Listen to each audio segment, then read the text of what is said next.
Hello, and welcome back to another Amazon advertising Q&A. Hey, my name is Elizabeth Greene. I'm one of the co-founders of Junglr.com, where we help brands who are in the high 6 to 7 figures get into the 8-figure range through more sophisticated ad strategy. And so really excited to join you. It looks like we already have a comment in the chat. So for those of you, if this is your first time joining in, the forum for this is whatever streaming channel you are watching this live. What you can do is you can use the comment section to type in your Amazon advertising question. Looks like this other question is not exactly an Amazon ad question, although it's one that I have the answer to. Again, specifically around Amazon advertising, but there are some questions that go outside of this. And other options for asking Amazon ad questions, if you're catching this on the replay, we actually, if you go to our website, again, it's Junglr.com, you can go here to the resources section, and we actually have a segment for this Q&A.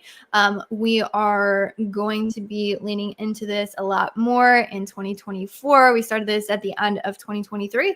We definitely intend to continue it and to make this as easy as possible. So you'll see the this live linked right here. You'll also see an embedded calendar with all of the upcoming ones. So we definitely already have next week's on the books, and we'll be adding even more after that. If you want to follow along with this Google Calendar, you can as well. These we update where you can actually watch them each week. So that will be updated with the new live stream. But the main one that I wanted to share with you is, I know for those of you catching the replay, catching these live isn't always possible, or potentially you have a burning Amazon ad question and you want to make sure that you get an expert answer. Feel free to use this. We don't even require your email address. We probably should. But if you want to just type this in, and what I'll do is I will prioritize answering any of these on our live stream.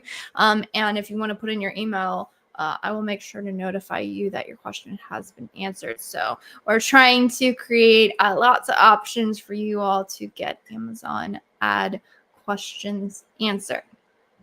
And with that being said, again, it looks like we already have a question typed in the chat. So I'm going to bring that one up. We're pretty much going to be here. I have an hour scheduled for this. As long as people have Amazon ad questions, I'm going to stick around. So make sure to type your questions in the chat. Awesome. Newman had a good question. In the United Kingdom, under company, if we have two brands under the same category, does it violate the Amazon policy because both of them are registered and selling the same products with different PL brand names?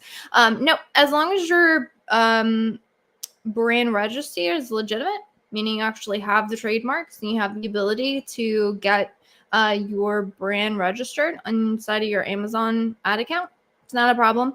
You can sell multiple brands. It's really common for a lot of brands to have different brand names that they sell under because they can cater to different audiences.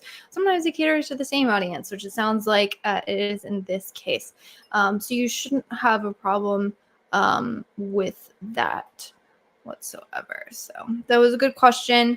Yeah, we have a lot of brands who will, you can register multiple brands underneath the same login, the same account. That shouldn't be a problem regardless of what marketplace you're selling in, be that the US, in this case UK, or anywhere across the pond. So yeah, no, that's a good question. Chad coming in with another one here. Hey, Elizabeth. Hey, Chad. Thanks for joining in. I have a brand experiencing a paid sales ratio that's been creeping up for some time now. We're above 60%. What are some tactics to tackle this? That's a really good question. So there would be two potential reasons why you're seeing an increase in the paid to ad sales ratio, which, by the way, if you want to calculate this in your own account, it's not something you can actually go into the ad console and see. But if you select a specific date range and you take your ad sales and you divide them by your total sales, that will give you your percentage of the total sales in the account that are attributed to the ads, which is what Chad is talking about here. So again, I said there's two reasons why this potentially could be the case, and there'll be different fixes depending on the root cause. The first one, and maybe potentially the most common, depending on the account, is the loss of market share, meaning you don't have really good organic rankings. So to get any visibility on the platform, that would mean that you have to run ads, which just means like that's where most of your visibility is coming from, and therefore the sales. And then the second potential one is that there could be ad cannibalization. Now, what ad cannibalization can't even say the word means is your advertising is showing very close to your organic ranking, and so a lot of people are clicking on your advertising when they could just be clicking on the organic ranking and then generating a sale there.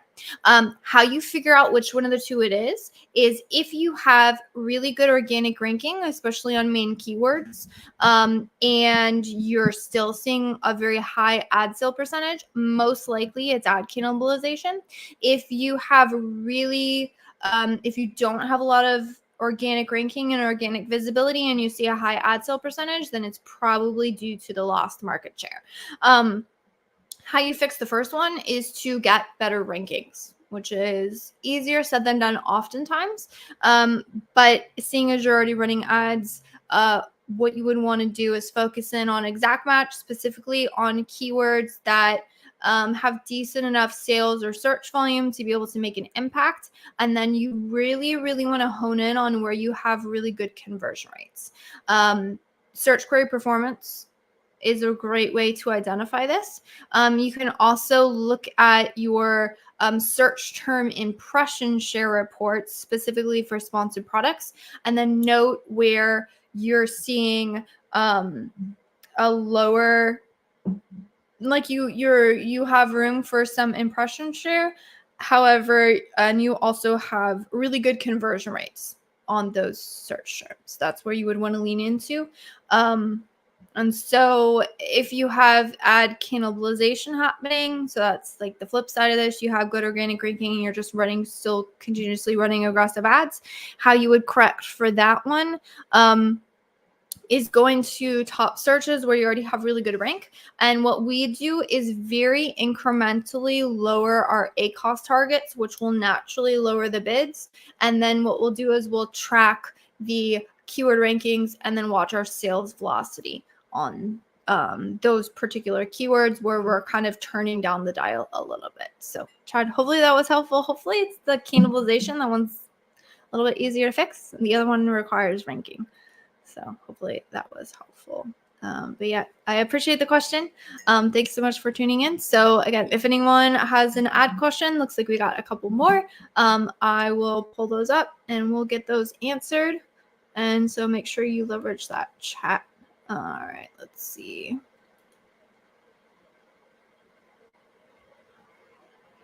So Lamont has a good question. Hello, Elizabeth. Hello.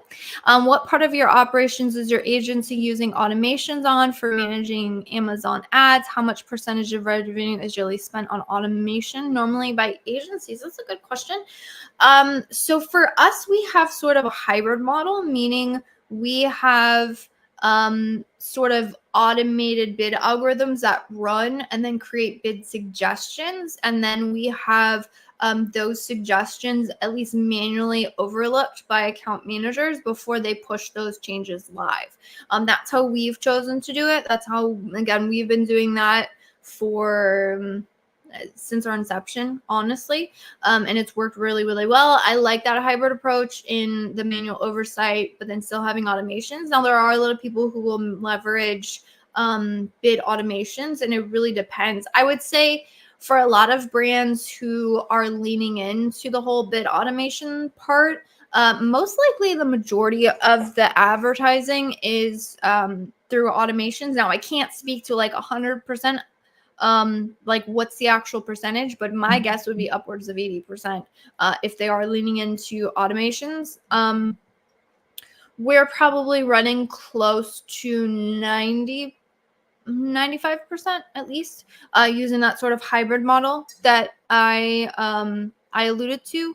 There are certain like manual spot checks, or for main keywords, there are times where we will layer in fully manual adjustments using the ad console. The reason why is because there's certain things that you need a very, very light touch on to make sure that you're not overcorrecting the optimizations and losing market share. It really depends on how important those particular ad targets are to your brand. But that was a really, really good question.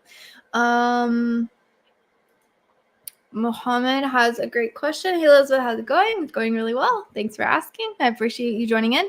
How would you go about a brand with over 4K SKUs, assuming there's a drop in sales and conversion rate? What would be your strategy, assuming the other sellers are doing well? That's a really good question. With 4K SKUs, I'm assuming a lot of those are variations. If they're not, then that's a lot of products to go through. I would want to find the top impact products. Let me see if I can pull up the, give me 1 second. I had a presentation I did, was it about a week ago, probably, with IntentWise, and I actually have a whole kind of workflow for this. Let me pull it up because I have a slide I want to share with you. All right. Let's go here. We're going to pull this up, do it on the fly. This is the report that we would put together. Let me see if I can increase this for you. I would want to make this report for the account, and we're rolling it up to the parent ASIN. What you want to do is look at the total sales and the percentage of the total sales for every single parent ASIN. And then you want to calculate the ad spend for each parent ASIN and the percentage of the total ad spend for each parent ASIN. And then off of that, you want to look at things like ad sales. And then we also look at ad conversion rate versus unit session percentage, your ACoS, total ACoS, and your ad sale percentage. So essentially, the way that we do it is that the total sales percentage and the ad sales percentage tell us the account impact, meaning how big of a piece of the pie does this particular product make up? And then what we're doing is we're looking at the ACoS, total ACoS, ad sale percentage to identify where we have good or poor, what we call ad efficiency, meaning are we close to the KPIs and targets that we have for the particular account.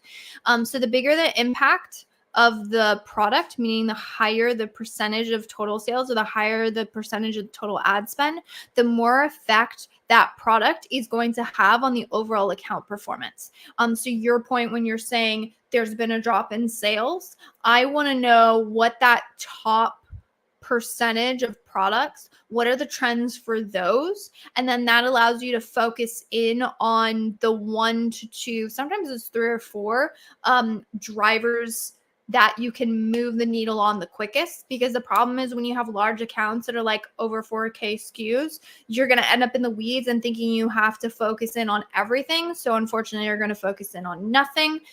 So what a report like this gives you is, okay, these are the top products that have impact on sales. This one has really poor efficiency because I'm looking at a 120% total ACoS. Okay, I got to fix that to fix the profitability. Or in the case of sales, I know my top 2. So for example, here, this is a huge revenue driver for me. And if I look at it, I have really good total ACoS. That's a really good place where I can push spend because I know I'm only spending about 14% of my total ad spend on this product, yet it's driving 22% of my total sales volume. So that's a really good high impact lever for me to pull because again, I'm seeing good ad efficiency and it has a high impact on sales. So hopefully that answered your question. I think that replay of that presentation is on LinkedIn, actually. I would recommend going and watching that. Or I could see if you want to reach out to me on some of those sales channels or some of my other channels. Probably LinkedIn is the best. I think Intent Ways probably has a recording somewhere I could send you, because I actually go through like how to put together that report, which you might find helpful. Cool. Looks like we got lots of questions rolling in, which is awesome. Keep them coming. Suleiman has another question. Hello, Elizabeth. Hello. What part of your operations is your agency using? Oh, wait, that was the other one. I answered that one. Suleiman had another question. All right. What is your preferred method for client communication, specifically for communicating the results, goals, targets achieved? Do you share dashboards with client or written report, mix of both, or have clients onboarded on a custom portal of your own? Good question. So currently, we use a really robust analytics tool called KPOC. That one has it's a software. It's technically built for full service management, although we're simply an ad agency. Love the analytics on KPOC, KAPOQ, fabulous. And what we'll do is we'll give clients access to that, which gives them really robust reporting. Also has things like inventory tracking and profitability for clients who may not have a really good tool for that. So we'll give clients access to that. As far as preferred method for communications, email has worked really well for us. We have a really good back end system for email management. We recently streamlined that significantly, which means that I, as an agency owner, can go into a single dashboard and have insights as to how many queries from client or how many client questions are sitting in that system. What is our response times? How are we doing on response times? And we can make sure that nothing of there slips through the cracks. The problem with email, depending on the size of your team, is that it's very easy for an email to sit in an account manager's inbox because somebody didn't CC in somebody else and they're out, and then that creates issues with lots of things dropping. So that way it allows us to have a really good, again, management of the client communications, and you can have somebody who is over administration of that, and then just quality control and stuff like that. That's been really game changer for our team. We implemented that late last year. And as far as sending over client reports, so we would typically we do physically send the client's reports as well as keep them updated via email, and then check-in calls, because there's some things that you need to have on a call and strategize. So I'm not sure if that fully answered your question, Solomon, but feel free to ask a follow-up question to that in case there was some other point you wanted clarification for. Cool. Hello, Elizabeth. Hello. Inside the campaign manager insights, brand metrics, I see the add to cart 4 times more compared to the average niche. Also, the detail page view is 2 times more, but the actual conversion rate is half less of the average niche. If the product or listing is not well done, then I do not have those DPV or add to carts, right? Why is this happening? I'm $3 to $5 above the competition, but I also have the most reviews. So what this means is that your main image, so if you have 2 times more the detail page views, it means you're seeing a lot of interest. So it could be like your point, you said you have the most reviews and maybe your main image is great. But the problem is that there's some sort of disconnect between what your main image or your overall listing is offering and then what the shoppers are seeing when they go to your page, meaning they might think it looks high quality because of reviews. Have there been recent negative reviews? Does your secondary images really demonstrate? Does the listing do a good job of answering the consumer questions? A great example of this, and this is from a personal shopping experience, is I was shopping for sort of an under the cabinet roller storage system, right? the problem was I had very specific dimensions that I needed to have this roller system fit into. Now, most people shopping probably, just throw it under the bed, whatever. It doesn't really matter. For me, dimensions mattered. If there was a product that didn't very clearly showcase the dimensions, specifically in the images, it was completely thrown out. So I would go to the listing. I would like what I saw. I like the price point. I would go to the listing and I'm like, oh, it doesn't answer some of my questions. So therefore I can't be confident in my purchase. So that one's out of the running. There's plenty more efficiency. And so I went on and found a product that did have very explicitly shown dimensions that it was confident would fit. So my guess is it's something like that. So I would take a hard look at the listing. Really great test for this. A lot of people call it like the grandma test, or like what you do is you try and find somebody who is unaware of like your product. You should be like, hey, what do you think of this product? Try and make it in like anonymous, meaning they don't know that it's your product, so they don't feel bad if they say something like, I think you could fix this. You're just trying to see like, hey, layman on the street, what do you guys think of my product? And also, what do you guys think of my product in relation to competitors? Because it very much could be that they like the reviews, they like the price point, and then maybe there's something missing on the listing and information they don't get, and therefore they're clicking off into your competition and purchasing those. Also, I do this as a consumer. I don't know. I know there's some people who don't, but I will actually use my add to carts as sort of a way to earmark a bunch of. So if in that case of me trying to figure out that, under the cabinet storage system, what I did is I added like 3 or 4 of them to my cart, and then I went and kind of used my cart as sort of like the final analysis, and then deleted the ones that didn't fit my criteria as well.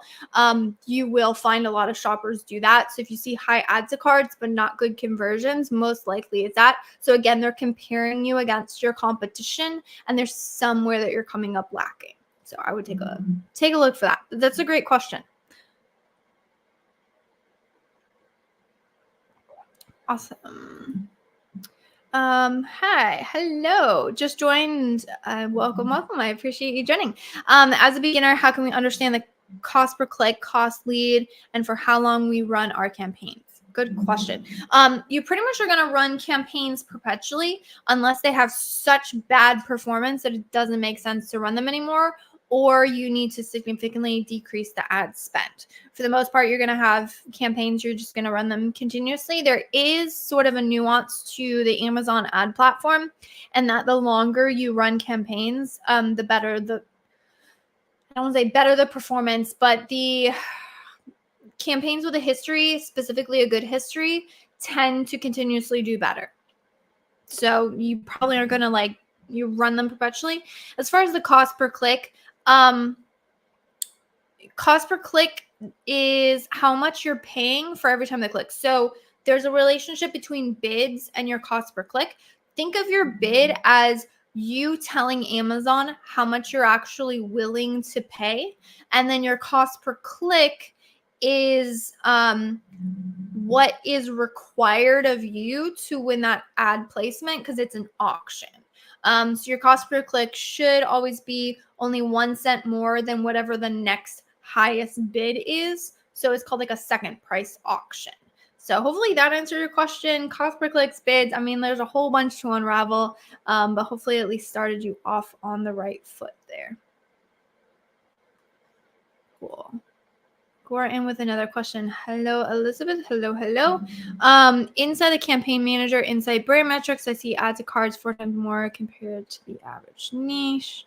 I think that was a repeat of the last question.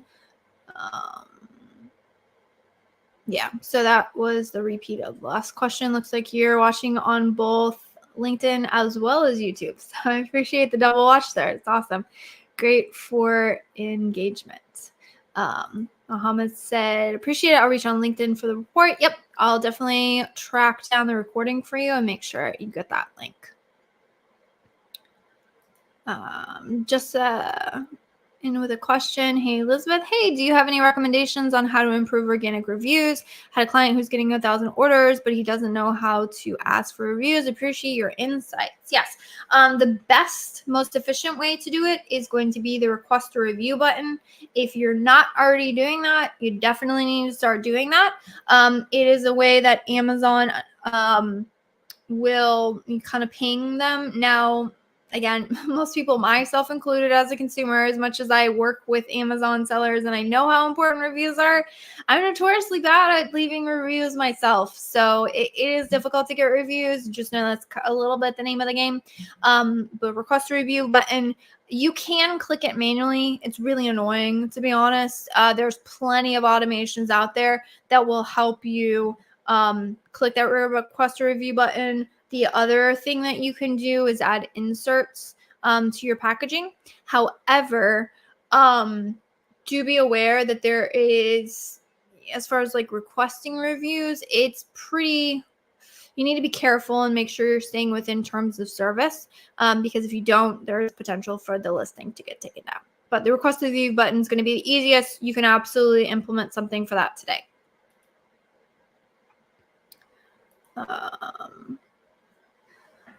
Great question. Hey, I have a quick question about sales drops. Oh, those are fun. Not really, that was sarcasm. Account daily sales suddenly drops and 25%, significant. Everything is fine, like price, listings, reviews, also the PPC spend and conversion rate. How to identify the reason? That is a good question. So I have a video here. Let me see if I can find it. It's talking about what I call what do I even call it? The Amazon growth formula, which is a super hacky way to say, let me share this right here. It is this video right here, Amazon growth formula. I'm actually going to take this. I'll drop it in the chat for anyone interested in watching it.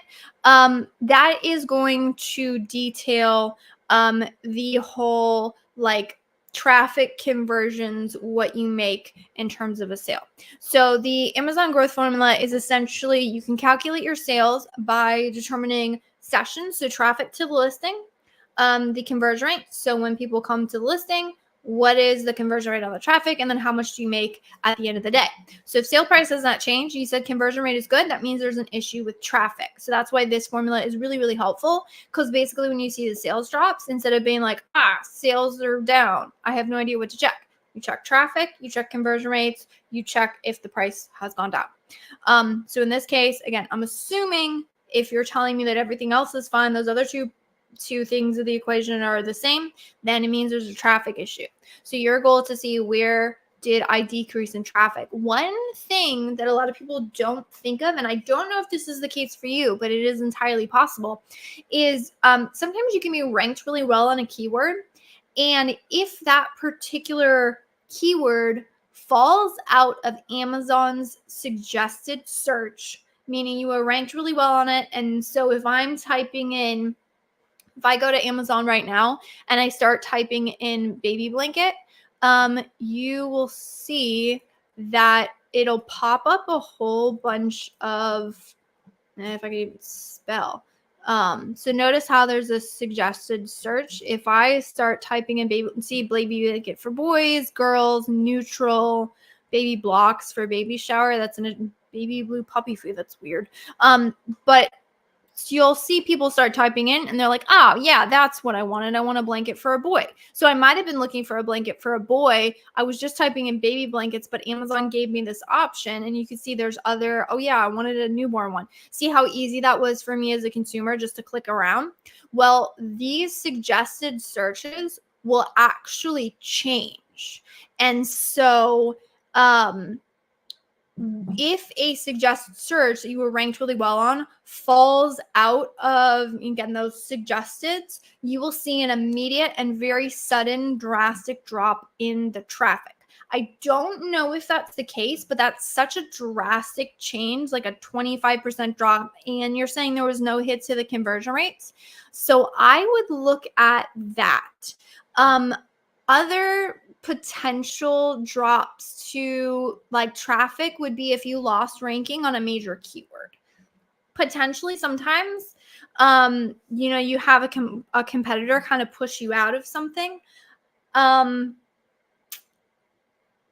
that case, you would normally see a hit with the conversion rates. So it's probably having something to do with search and the amount of traffic. So your job is to just investigate it. Again, it might be that suggested search. It might be you losing ranking somewhere, but that's what I would check.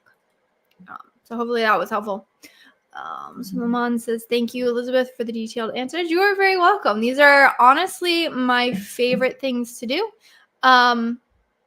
Because I love the back and forth and being able to answer you guys all's question. Grugor says, thank you for the feedback. You are very, very welcome.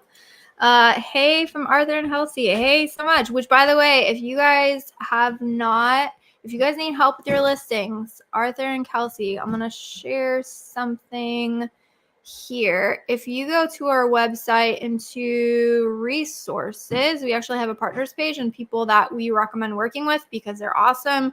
We worked with them. Clients have gotten really good feedback. Team Gatsby for copywriting. If you guys need copywriting, they are amazing and do a really, really good job.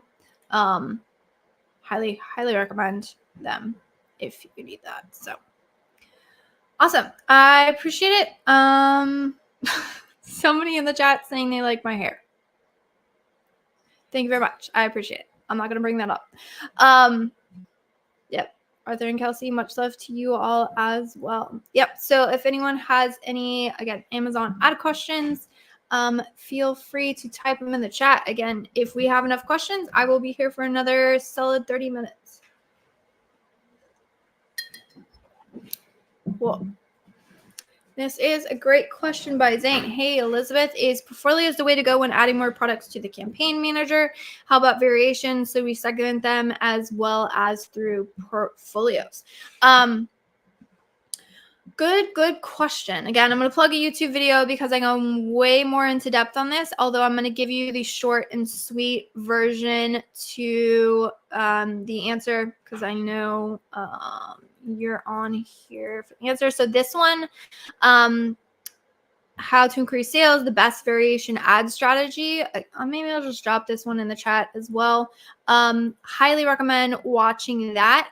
So we manage ads for several large clothing brands and talk about variations. It's a pain. So depending on how many parent ASINs you have, I would recommend doing one portfolio per parent ASIN. The reason why we would group things on a parent ASIN level versus, say, a child ASIN level or SKU is because the traffic is directed to a listing, which is listings are equivalent to the parent ASINs. So we kind of group things in that way to help make sense of everything. There's certain weirdness that can happen around like if you calculate totally cost and ad sale percentage on a child ASIN level, there's some relationships between, it has to do with the ad attributions. And so in that case, very similar to that sort of slide I was sharing with you about like calculating impacts and how we roll everything up to a parent ASIN level. I would do the same thing when it comes to campaign structure and portfolio structure. Now, where that can run into issues is some of our larger clients in clothing.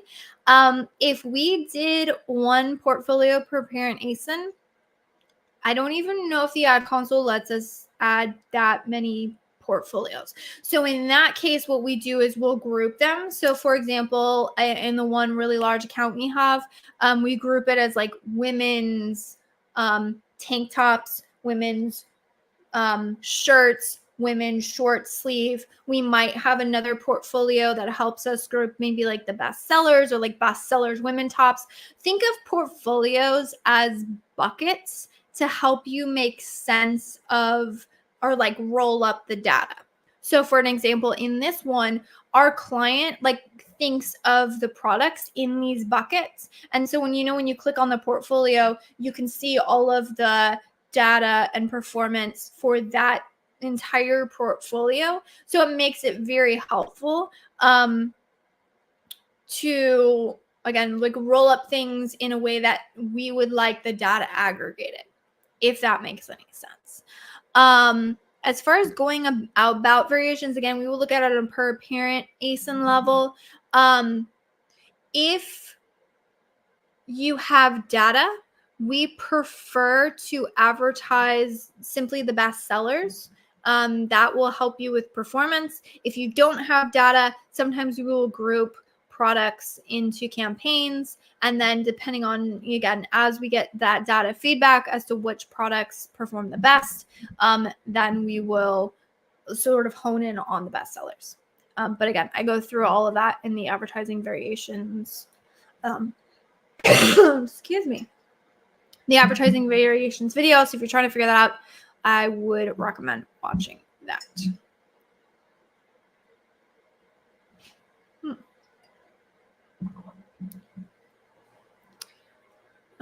Cool. Yeah, I do have one question from Politics. Interesting. I'm not sure what your real name is. If they're sponsored and brand ads, why then agencies want experience in DSP? DSP is it's a different ad platform and it targets different audiences. There's different capabilities. So if your brand is big enough and you have the ad spend for the investment, it does make sense to go through and leverage DSP. It's kind of separate. So it's helpful. They're a little bit completely different in terms of like mindset needed to run it. So it's helpful. If you can build up that skill set, it's definitely a much needed skill set. Zane said, thank you so much for your detailed answers. More power to you. Awesome. I'm really, really glad that you got the answers that you needed. Hopefully it was helpful. If you have any follow-up questions or need any other clarification, feel free to drop it in the chat.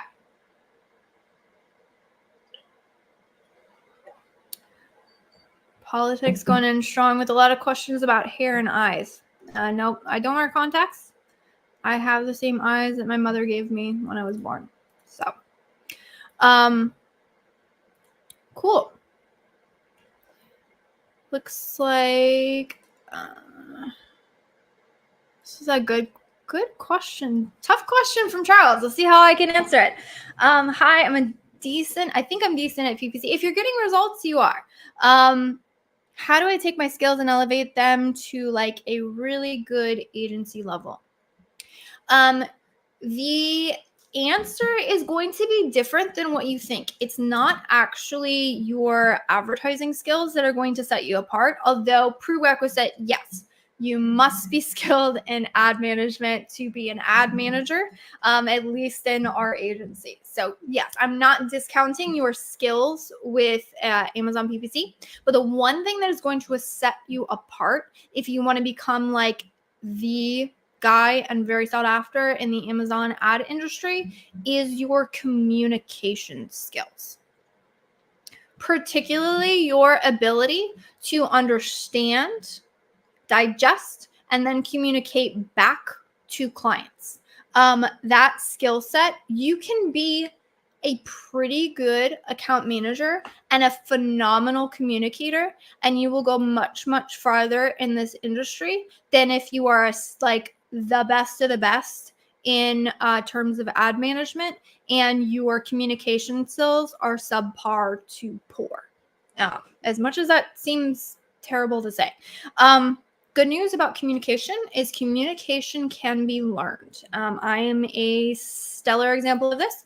I was not always a good communicator, and to be perfectly frank, it's still something I'm working on. I've gotten much, much better over the years, and that is a testament to practicing.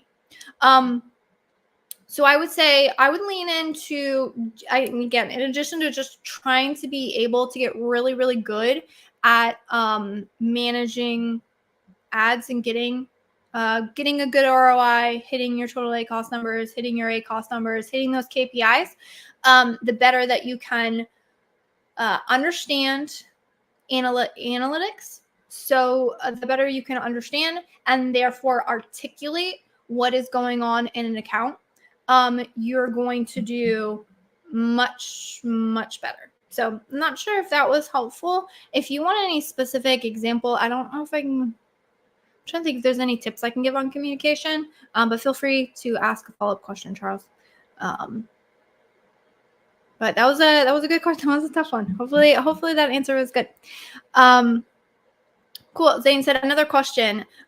When should we look towards plugging into an Amazon PPC software? In your experience, are bulk sheets better when scaling, or software or the console simply? You can get very, very far with bulk sheets, and you can also build essentially your own Amazon ad software on top of bulk files, which is honestly what we've done. And we're just now getting into the API and access to try and automate things a little bit more. So I would say you're totally good to keep managing bulk files. We manage very large and complicated accounts strictly through bulk operations. So, and that is a skill that will really set you apart as an ad manager, because you'll be able to handle very large, complicated things versus if someone is only well versed in the ad console and then they're faced with a really large, complex account. It's really difficult to have the tools for that. And when should you look towards plugging into an Amazon PPC software? One, if you're struggling to get results and you feel like the software is going to help you with that, then you're going to get a good ROI there.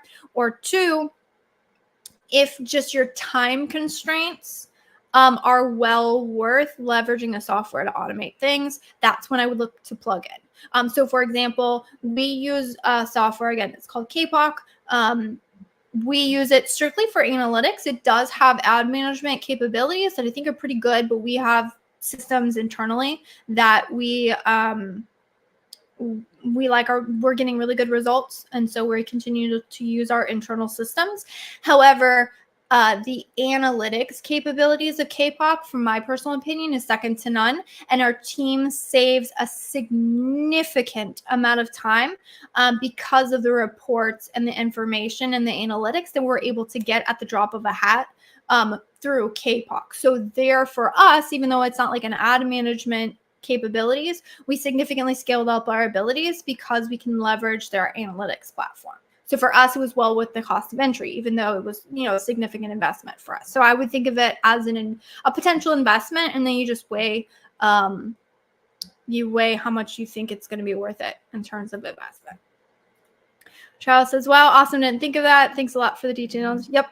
Communication will get you so far in life. And the good thing about it being a skill is every time you level up the skill, it goes, it helps you in so many other areas of life. So highly recommend learning to communicate well. And thankfully it's a lifelong process to learn. But again, you keep up leveling. With every up level, you just get to keep the skill forever. So it's well worth leaning into.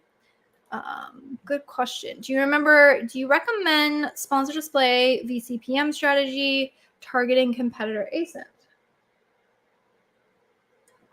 Good question. So the thing that you have to be careful with the VCPM strategy is that I hesitate to say that the orders are over-reported. It just has to do with the way that the orders are attributed. So with the VCPM model, as long as the shopper views your ad, means they see it, they don't have to click through it, they just have to see it, then if they go on to purchase your product within the 14-day window, which is the attributions of sponsored display ads, the sale would be attributed to that ad, regardless if they actually clicked through it or not. And so sometimes the amount of orders that are showcased inside of the ad console for VCPM models, people say like, oh, it's not really reality. It's not really reality. One thing we've noticed is that it doesn't have quite as big of a total account growth impact with the VCPM models, even though you'll be really tempted to increase the bids because oftentimes they show really, really good ACoS. So do we recommend this model? I recommend testing it. I think it's good to test it. I would keep the ad spend on that test very low. And then the other thing that you can do, if you are familiar with bulk files, Inside of the bulk files, if you're managing bids for VCPM, the data or the reporting is actually calculated off of click attributions versus the view attributions, which means that if you're managing bids, leveraging bulk files, then you'll actually be managing based on click attribution, where if you're managing through the ad console, you'll have to ask your software provider how they're attributing the sales in the VCPM model. It was a very long answer to say test it, but that's essentially what it is, test it. The other ad strategy that we really like is the optimize for page views, is one that we use very often. So hopefully that was helpful. I appreciate the question though. It's a great question.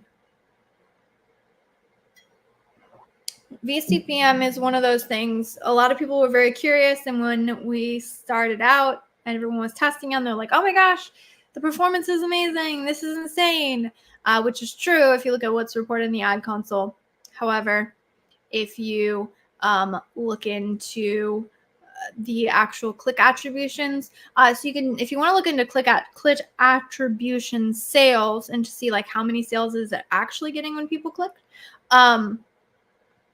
you can go into sponsor display campaign report. Will actually show you click attribution at a campaign level, though, not at a targeting level, versus the bulk files, which will show it to you at a targeting level.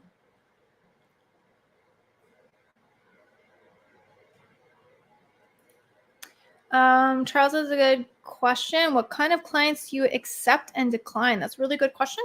And I'm going to follow up with your next question, which was you had someone come to me, ask me to just PPC raise their sales. They were spending $5 a day on PPC. The conversion rate was around 8%, when the medium, the niche, was around 13%.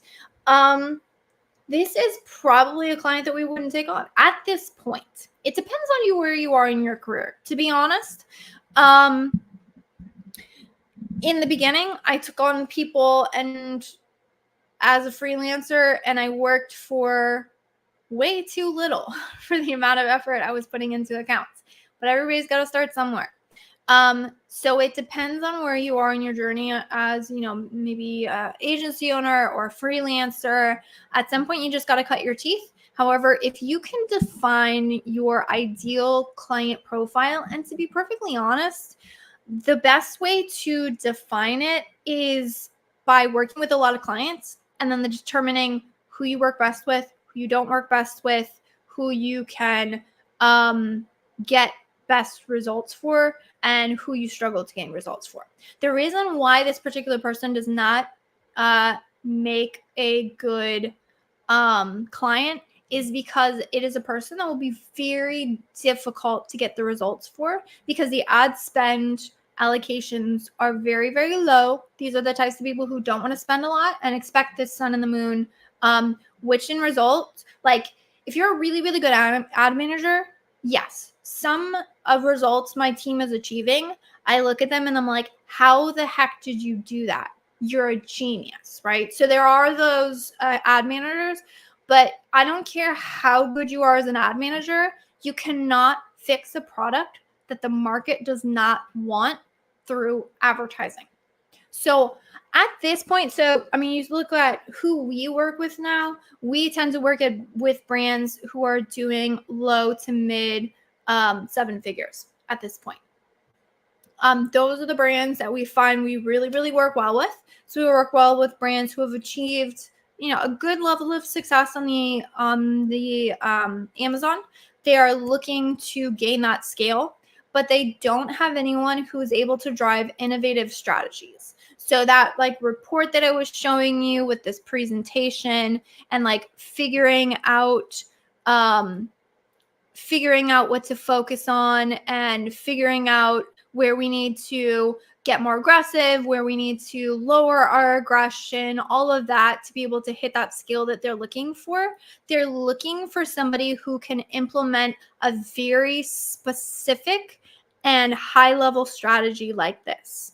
The problem is you have to be able to have, one, an ad manager who's comfortable running with strategies like this. And two, you have to have an ad structure, so campaign structure in your account that's able to support this level of granularity. If you have a really poor ad structure, you can't implement strategies like this yet because you got to fix the ad structure first. So that's who that's our ICP. That's who we've dialed in. There's some people who are looking to go up market and work more with enterprise brands. We've found that we work very well when it's a very close founder relationship to the brand, or you have someone who's in more of a leadership role and they thoroughly understand, one, what the brand's goals are, and then two, are able to kind of communicate and understand the Amazon platform, because we're implementing the ad strategy, but you need somebody who's able to implement, like conversion rate strategy. They understand the dynamics. That's who we work best with. Actually, a pro tip hack, one, make sure you're recording your sales calls. Record all your sales calls. Two, when you have identified who are your favorite people to work with, maybe you have 15 sales call recordings. I don't know. We probably have hundreds at this point. And you're like, oh, these are the people who I loved working with. Take your sales calls, get a transcript, put those into ChatGPT or some sort of AI, and you can actually use that to help you work through and identify who your ICP is. Phenomenal. I highly recommend that strategy. Basically, you just work with a lot of people, figure out who you can get the best results for, figure out who sort of works on your wavelength, and then start saying no. Saying no is the hardest thing, and it is the most freeing thing when you have enough inflow that you can start being picky. That's when it gets fun, because then you can start making sure that the people who you're working with, you're 100% certain that you're able to get them an ROI, and then that makes for a better, long-lasting relationship. Cool. Mohammed had a question. How to optimize VCPM campaigns if it is expensive. I mean, if things are expensive, lower the bids, lower the budget. That's really, ad management is 9/10 ad spend control, honestly. So if you're not getting good results, I would recommend lowering bids, lowering budget. The problem with the VCPM models is that the lowest bid you can set is $1, and sometimes that's not low enough. One other thing I would say is that if you struggle to get results with especially with a sponsored display or like a sponsored brand or like one of those types of campaigns or campaign strategies, if you can't get it to work, I would not continuously lose ad spend because I have to make something work. If you really just can't make it work through lowering the bids, I would say I wouldn't be opposed to just pausing that campaign and then restarting it. Maybe with a different, like optimized for page views or a CPC strategy, because with a CPC strategy, you can actually lower the bids much under, you can put a 2-cent bid on a CPC strategy. You can't go that low with the VCPM. And so that might be one of the reasons why you're struggling. And it's so expensive. So hopefully that was helpful. Charles says, thanks again. You are very, very welcome.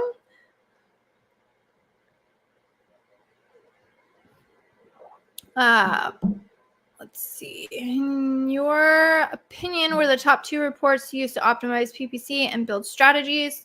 Bulk files, search term reports, hands down. And now the search term report, at least for sponsored products, is contained in a bulk file. So in a lot of ways, you get a 2 for 1. But those would be by far. If I had to put I wouldn't even say a close third, pretty decent third. If you have a lot of variations, sometimes the advertised product reports or the purchase product reports can be really helpful because it can kind of show you like where somebody's clicking on one variation and then purchasing another. And that analysis can be beneficial if you need it. But we do those a little bit more on an ad needs basis. But again, hands down, bulk files, you can do analytics and you can manage stuff. And then your search term reports are gold. All right. Politics. I am skipping over half of your questions because you're talking about my hair and random cold coffee. Let's see. You did ask me where I got my first client. First client came from Facebook, answering questions in Facebook groups, which is a little bit harder these days. But you are able to, I think you still get clients from there if you add value. Best strategy is be nice to people, answer people's questions, which is what I'm trying to do here. So things like this, where you ask nothing and you give everything, it all does eventually come back. Charles says, awesome. You are very welcome. Hopefully that helped. Other question was, does product research matter? Product research is everything. So with Amazon advertising, you do not generate, you don't generate demand, you harness demand, which means you gotta have two things happen when you list a product and you do a product launch. You gotta have a product that has search traffic on Amazon, meaning people have to actually be looking for the product. And then you have to have a variation or a product that people actually want to buy. So if you launch a product that's $10 more expensive and is a crappier quality, you can guarantee you're not going to do well with that product. And they're not gonna, it's not gonna go pretty. I can guarantee you that launch is not gonna be pretty. So product research, that is where you win or lose, for sure. Sometimes it takes a really long time to do product research. I would happily spend extra time doing product research to make sure you get it right. It's by far important. Leonard asked, what is the analytics tool you mentioned? KPOQ, KAPOQ. And if I go into one of our videos, if you go to any video on our channel, looks like you're on our YouTube channel. Here you'll find KPOQ. You'll find a link here, which will actually give you a bit of a discount on the first. I don't know what discounts they're offering now. Oh, 30% discount off of first 3 months. So if you want a discount, I would go. I will drop it in the chat.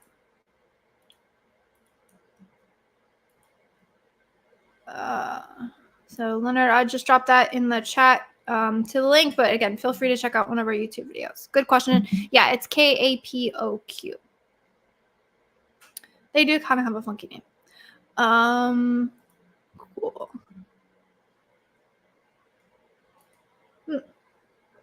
Question by Zane. Hey, my question got removed or lost. Well, glad you re-asked it. We got time. Looks like this will be the last question I'll have time for. I wanted to know, lastly, if we group keywords by route when launching new campaigns, is rank easier? A certain mastermind group followed that strategy. Yeah. Yes, it can be. We often do that.